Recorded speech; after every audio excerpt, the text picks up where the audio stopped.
There's a moment a lot of seniors notice after 75, and you've probably noticed it too. You go to push yourself up out of a chair the way you've done 1,000 times before, and for just a split second, your legs hesitate. They feel a little heavier than they used to. Or you stand up, take your first step, and there's a tiny wobble that wasn't there last year. Or maybe you reach across the kitchen counter for something, and your whole body sways in a way that catches you by surprise. None of it is dramatic. None of it sends you to the doctor. But you notice. And after a while, you start to wonder if this is just how it's going to be from now on. I want to tell you something honest. This is not the end of strength, not even close. And the answer doesn't require a gym or a treadmill or any equipment at all. It doesn't even require standing up. Because the chair you're sitting in right now, the one you've been pushing up out of for years, can actually become your training ground.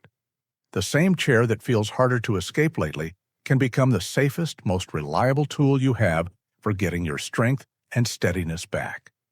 Today, I'm sharing 5 seated exercises designed specifically for seniors over 75, including those who are brand new to exercise, returning after a long break, or who simply feel safest sitting down. Every move can be done from a sturdy chair. None of them require standing. None of them require equipment. And every single one includes a beginner version, so if it feels too hard, you have a softer way to start that still works. There are no fitness levels to live up to here, no goals to hit by next week. Just 5 movements you can do at your own pace, in your own home, on your own schedule. And the 5th one we'll cover, which is the most important of all, is something most seniors have never tried. It looks simple, it feels small, but it changes how your whole body feels in about a week. Stay with me through all 5, in order because they build on each other. The earlier moves prepare your body for the bigger payoff at the end.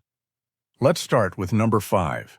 The first exercise on our list is the seated march. And yes, I know that sounds almost too simple to count. Stay with me, because this is the move that wakes up the muscles in your legs, your hips, and your core all at once. These are the exact muscles that have been quietly going quiet from years of sitting more and walking less. And before we can do anything more challenging, we need to gently invite those muscles back into the conversation. Sit tall in a sturdy chair with both feet flat on the floor. Place your hands on your thighs, lightly. Sit forward enough that your back isn't pressing into the chair. Take a slow breath. Now slowly lift your right knee about 4 to 6 inches off the seat, like you're taking a slow, exaggerated step while sitting. Hold the lifted position for just a moment. Then slowly lower your right foot back down. Now lift your left knee, same way. Slow, controlled.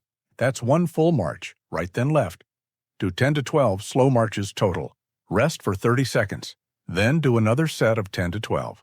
Once or twice a day is plenty. A few common mistakes to watch for. The first one is rushing. A fast march doesn't build any strength because momentum does the work instead of your muscles. Slow it way down. Each leg lift should take about 2 seconds up and 2 seconds down. The second mistake is leaning back into the chair while you march. Keep your back upright and your stomach gently held in. The third mistake is hiking your shoulders up toward your ears. Keep them relaxed and low.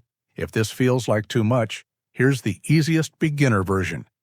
Instead of lifting your knee, just lift your heel off the floor while keeping your toes down, then lower it.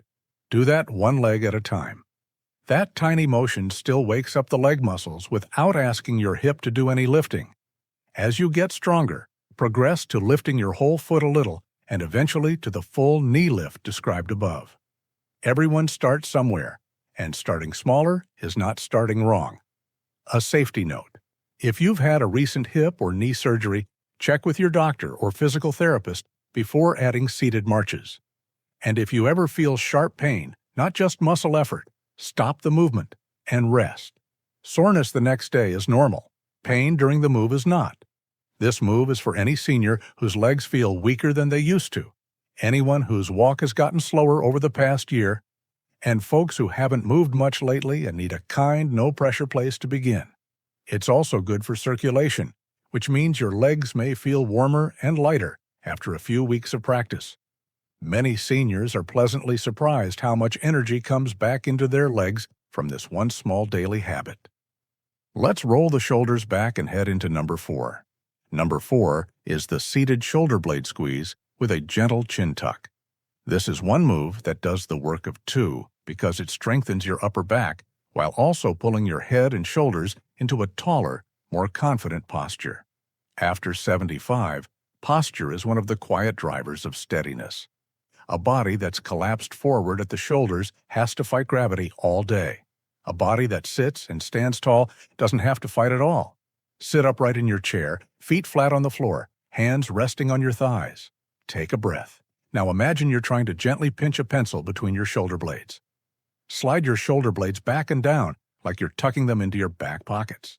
At the same time, gently glide your head straight backward as if you're making a soft double chin. Don't tilt your chin up or down. Just slide your whole head back over your spine. Hold that double squeeze for 5 seconds, then fully release. That's 1 rep. Do 8 to 10 reps slowly. Rest. Do another set of 8 to 10. Aim for this twice a day if you can. The most common mistake is hiking your shoulders up toward your ears as you squeeze. That's the opposite of what we want. The image to hold in your head is shoulders going down and back, not up. Another mistake is tilting the chin down toward the chest, which feels like a tuck but actually shortens the neck. The motion is backward, like your head is sliding on a flat shelf. A third mistake is holding your breath. Breathe slowly the whole time. For the easiest beginner version, focus on just the chin tuck without the shoulder blade squeeze. Sit tall and gently glide your head back. Hold for 3 seconds. Release. Once that feels natural, add the shoulder blade squeeze on top. Doing one piece at a time is a perfectly reasonable way to learn this move. Some seniors take a full week on just the chin tuck before adding the second part, and that's exactly right. As you get stronger, you can progress by holding the squeeze longer, up to 10 seconds at a time, or by doing more reps. You can also do this exercise while watching television, while sitting at the kitchen table, or while waiting for a phone call. It fits anywhere. A safety note: if you have a history of neck problems, recent neck surgery, or if you've been told to be careful with your cervical spine, please check with your doctor before adding chin tucks. For everyone else, this is one of the gentlest ways to strengthen the muscles that hold you upright through the day. This exercise is wonderful for seniors whose shoulders have started curling forward, anyone whose neck or upper back aches by the end of the day, and folks who notice they're sitting hunched in photos. It's also one of the most efficient moves on this list because it works on strength and posture at the same time. A small daily dose can quietly change the way your upper body carries itself through the day. Take a breath. Move number 3 works the part of your body most people forget. The third move on our list focuses on your lower legs, which means your calves, your shins, and your ankles. After 75, the small muscles in this area get quietly weak, and that weakness is often what creates the small wobble we talked about at the start. Strong ankles and calves are the foundation of steady standing and walking. And the beautiful thing is, you can work them powerfully without leaving your chair. The move is called seated heel and toe raises. Sit tall in your chair, with both feet flat on the floor, about hip width apart. Place your hands on your thighs. Now, keeping your toes on the floor, slowly lift both heels up as high as they comfortably go. You should feel the muscles in the back of your lower legs, your calves, engaged to do this. Hold the lifted position for 2 seconds. Then slowly lower your heels back down. Now reverse it. Keep your heels on the floor and slowly lift your toes up as high as they comfortably go, so your foot pivots on the heel. You should feel the muscles in the front of your shins working. Hold for 2 seconds. Lower. That heel lift plus toe lift is 1 full rep. Do 10 slow reps. Rest. Do another set of 10. Aim for 2 sessions a day. A common mistake is rushing. This is a small motion, and going fast tells you the muscles aren't being worked. Slow it down so you can actually feel the calves on the heel lift and the shins on the toe lift. Another mistake is leaning back in the chair and just bouncing the feet. Sit tall with your weight evenly distributed on both sitting bones, so the motion actually comes from the lower leg muscles. A third mistake is doing too many too fast. Especially when first starting, your lower legs may cramp easily because they haven't been worked in a long time. Pace yourself. A handful of slow reps with good form is better than 100 sloppy ones. For the easiest beginner version, do only the heel lifts to start and skip the toe lifts for the first week. Or do one foot at a time instead of both feet together, which cuts the effort in half. As you get stronger, progress to both feet together and add the toe lift portion.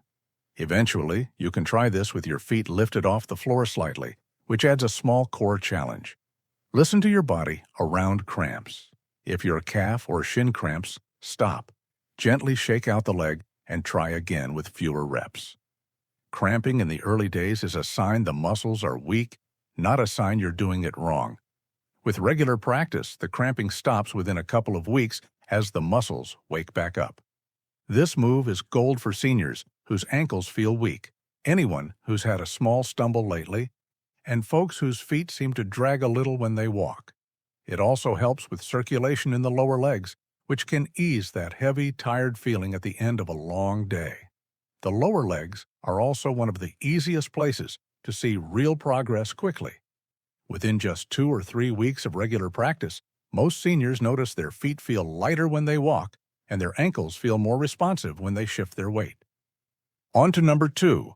Number 2 is the seated trunk rotation, and this is where we wake up your core, which is the network of muscles around your stomach, your sides, and your lower back that holds everything together. A strong core is the secret to feeling steady, because when your middle is firm, your arms and legs have a stable base to move from. When your middle is loose and weak, every step feels less certain. Sit tall in your chair with both feet flat on the floor, hip-width apart. Place your right hand on the outside of your left thigh and let your left arm rest on the back of the chair or hang at your side, whichever feels more natural. Now slowly twist your upper body to the left, gently using your right hand on your thigh as a soft guide. Don't yank, don't force. You should feel a gentle rotation through your middle, like your ribs are slowly turning over your hips. Hold the twist for 10 seconds, breathing slowly. Then slowly return to center. Switch sides. Right arm rests, left hand goes to the outside of your right thigh, and you slowly rotate to the right. Hold 10 seconds. Return. Do 3 to 4 rotations on each side. Once a day is enough. Twice a day is better if you can fit it in. The most common mistake is rotating from your neck instead of your middle. The twist needs to come from your stomach and your ribs, not just your shoulders. A helpful image is to imagine a thin string running straight up your spine, and you're slowly wrapping your body around that string. Another mistake is rounding your back forward. Keep your spine tall and long the whole time, not slumped. A third mistake is using the hand on the thigh to crank yourself further into the twist. That hand is just a soft anchor, not a lever. The depth of the rotation should come from your own muscles, not from pulling. For the easiest beginner version, simply rotate your upper body without using your hand as a guide at all. Just sit tall and slowly turn to one side as far as comfortable, hold, return, switch. The hand guide is optional. As you get stronger and more comfortable with the movement, you can begin using the hand to gently support a slightly deeper rotation, but only if it feels good. For a safety note, if you have a history of spinal disc problems, recent back surgery, or any diagnosed spinal condition, please check with your doctor before adding rotation exercises. For most seniors with the everyday stiffness that comes with age, this gentle twist is one of the most freeing moves you can give yourself. It works in a way standing rotations never could, because the chair holds your lower body still and lets the rotation happen exactly where it should, in your middle. This move is wonderful for seniors whose backs feel locked up after sitting for hours, anyone who finds it hard to turn and look behind them when driving or walking, and folks who want a gentle way to stay limber through the middle of their body. Many seniors notice they can turn their head and shoulders more easily after just a week or 2 of consistent practice. That return of easy rotation makes everyday things like reaching for the seatbelt, looking over your shoulder, and turning to greet someone feel natural again.